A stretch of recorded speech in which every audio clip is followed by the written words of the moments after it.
This is called My Squirrel.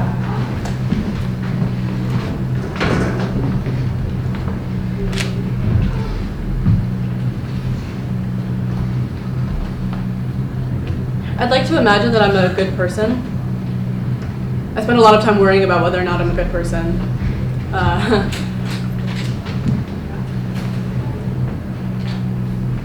Actually, my therapist, Hank, he likes to say, your way of being is very calculated, which is ironic because I'm terrible at math. And I haven't done anything bad. I haven't killed anyone. I realized recently that all the doctors in my life, including Hank, have been men, including the doctor who performed my breast reduction surgery at Claire's.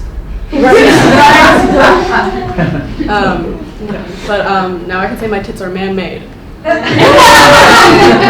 Sorry, still kidding. But I actually knew Dr. Levine, the man who performed the surgery, long before I was his patient because my mother worked for him. She was his receptionist, and all the way through elementary school, I would go and visit my mother at the hospital. I would take the bus right there, and Dr. Levine on his lunch break would come in and say hi to me, and he was great. He smelled like bergamot and Dial hand soap, and he had this like thick white mustache. He must have been at least like 50 when I was in 3rd grade. So I don't actually know how old he is now, but even though it was funny, on his lunch breaks he would always have the same exact thing. It would be a ham and cheese sandwich, welcome, pretzel sticks, and a tomato like the size of my hand. And he would just like bite right into it, which I hated, but he would joke that it was because doctors can't have apples because of the whole. Anyway, I really liked him because he spoke to me like I was an adult, and he would give me advice when I told him that I had no friends at school, and I really hope you don't feel bad. Welcome. I really hope you don't feel bad when I say that, because it was kind of by choice, or more like by default, because I don't know, my resting face is sort of perpetually melancholic, and I never really spoke, so so I would say to him, Dr. Levine, I have no friends at school, and he would sort of lean back in his chair, and he would think about it, and he would sort of watch his thoughts pass like they were people on the street, just sort of back and forth, and then eventually he'd say something like, you're a poet, it goes with the territory. And then I would think I was a poet. And then he would say, have you thought about joining any clubs? Which is good advice, because that is how a lot of people made friends, but I guess I never really did. I mean, I had Marcus, but he was really more like a coworker than a friend. He and I would make these music videos together. They were always these like stupid spoofs of songs. So there was like More Than Appealing, which was More Than a Feeling, and it was a song about a man who fell in love with a banana. And then there was Living on a Hair, which was living on a prayer, but from the perspective of lice. A louse. That's the same. And, well, kind of the only reason I hang out with Marcus is because he has autism.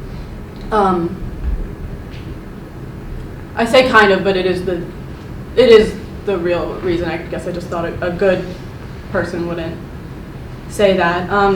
Our moms are in the single mother support group together, so we see each other like once a week. But Marcus doesn't really understand why I hang out with Dr. Levine. He has to go see doctors a lot, and he doesn't understand why I would ever hang out with one willingly. He also thinks that Dr. Levine looks like a pedophile, which he doesn't. He's just Jewish. It's true. I'm attracted to Jewish men, but there's a timer on it. You know, they go from A24 protagonist to Disney villain very quickly. My father is a Jewish man. I'm not attracted to my... The spark died years ago.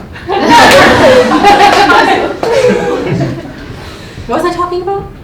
Oh, right, the breast reduction. I'll never forget the first exam I had. For that, I was standing in the room with this doctor who I've known since I was 4, and my mother, who, well, we go way back. And I'm mortified, and Dr. Levine has this assistant who's like a 20-something nursing major, and she's like tall and blonde and looks like she runs track or used to, but gained weight in like all the right places since. And when he undid my hospital gown, she went, Oh. And so I hate her forever. And And then my mom left with Hannah, the assistant, to go reschedule, I won't say it, my next appointment. And I'm alone in the room with Dr. Levine. And he looks at me and he says, are you chewing gum? And I say, and he says, you know, that's terrible for your teeth. And I say, and he stands up and he comes toward me and he says, spit it out.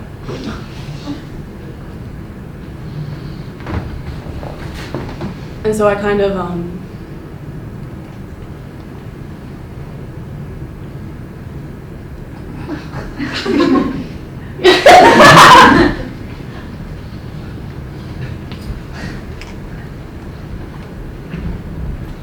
and I start getting all of this attention from guys at my school all of a sudden, which is nice, but then it starts making me sad because I realize it's just so that they can talk to me about other women, which is super cool because it's like suddenly I was attractive enough for them to talk to me, even if it was about other women that they thought were more attractive. And they would say, do you think Jenny likes me? And I would say, likes you? She loves you. She's always wanted a gay best friend. And I guess a good person wouldn't have done that either. And then I'm walking to school one day and I realize that I'm seeing Marcus through the window of a deli, and I realize it's been months since I've seen him. And he comes running out and he's asking me where I've been, and his movements are sort of frantic and awkward, and he's talking too loud, and I'm frustrated and overwhelmed, and it's cold outside, so I don't want to be standing there. But the truth is I didn't really want to be standing anywhere ever at that point. And he's asking me where I've been, and I say, Marcus, just go back inside. I don't want to talk about it. And he says, no, where have you been? And I say, Marcus, please stop. And people start looking, and it's awkward, and it's weird, and he keeps asking until I finally say, Marcus, we're not fucking friends, you retard! Oh.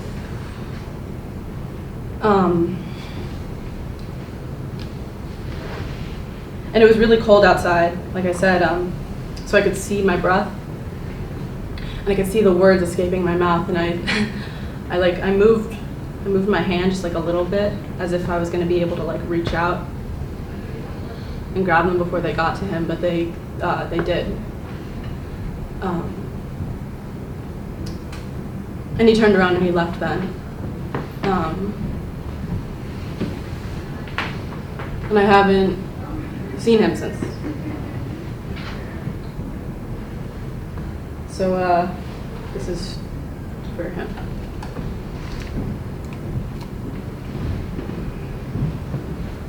I've got acorns on a cloudy day, when it's cold outside. I've got a place to lay.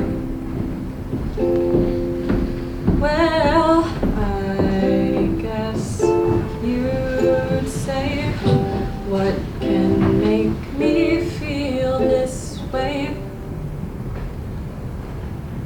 My squirrel.